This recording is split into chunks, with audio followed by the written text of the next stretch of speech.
Жил бүр зохион байгуулдаг ариун цэврийн байгууламж эрүүл ахуйн чуулган, хотын засгийн гэр хорооллын төвлөрсөн бус ариун цэврийн байгууламж, ус эрүүл ахуйн үйлчилгээний хийтийн төлөв дэлгэрүүлэх хүчин зүйлс сэдвийн дор болж өнгөрсөн байна. Тус чуулган ариун цэврийн байгууламжтай болон түүнтэй холбоотой бүхий л асуудал тэдгээрийн зохицуулалтанд олон нийтийн анхаарлыг илүү өргөн хүрээнд хандуулахад чиглэсэн бөгөөд дээрх чуулганаас хэд хэдэн санал бүхий зөвлөмжийг гаргасан байна.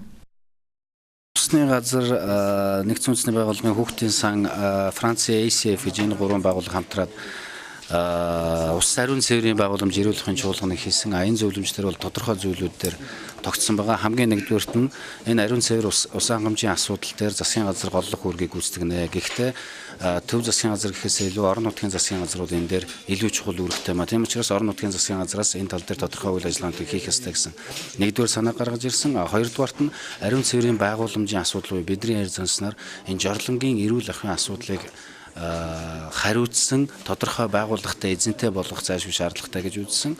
Дараагийн нэг асуудал бол зөвхөн засгийн газар юм уу зөвхөн одоо орон нутгийн байгууллагууд энэ асуудлыг шийдвэрлэх боломжгүй юм. Ийм учраас хувийн хвшлийн байгууллагууд ард иргэд өөрсдөө энэ тал дээр ямар үйл ажиллагаа явуулах вэ, ямар боломж байх вэ гэдэг тал руу анхаарах хэрэгтэй гэдэг. Үүнтэй холбогдуулаад ерөөсөө бидний яриад байгаа нүхэн жорлон муу усны нүх гэдэг юмны байгаль орчинд болоод хүний эрүүл мэндэд учруулж байгаа аюул нь ямар байд юм бэ гэдэг талаар илүү олон нийтэд хандсан үйл ажиллагаа сурталчилгаа хийх ёстой гэсэн иймэрхүү зөвлөмжүүдийг гаргаад тэгээд одоогийн байдлаар хариуцсан байгууллага байхгүй байгаа учраас холбогдож болох байгууллагууд бүгдээрээ энэ тал дээр нийлж нэгдэж ажиллах ёстой маа гэсэн ийм зөвлөмжийг гаргасан. Манай улсын хувьд ариун цэврийн байгууламжийн асуудал нэлээдгүй асуудал үүсгэж байгаа гэдэгтээ хинч марахгүй бизээ. Энэхүү асуудлыг хэрхэн шийдвэл зохилтой байх арга замуудыг нэвтрүүлэх нь нэн тэргүүн тавиудах асуудал болоод байгаа бөгөөд өрхийн түвшинд хүртээмж муутай байдаг ариун цэврийн байгууламжийн асуудалд голлон анхаарах хэрэгтэй байгаа юм а.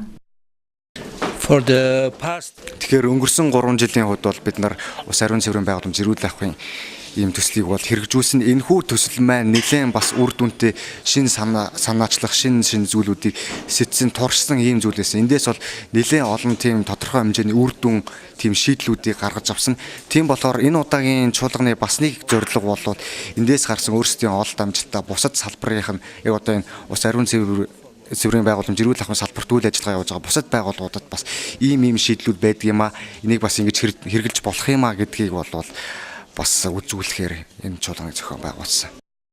Хотын захын хорооллуудын ус ариун цэврийн байгууламж гэр хорооллын ариун цэврийн байгууламжийн эрүүл ахуйн үйлчлэгийг сайжруулах асуудлыг шийдэх нь зайлшгүй шаардлагатай байгаа зүйл юм а.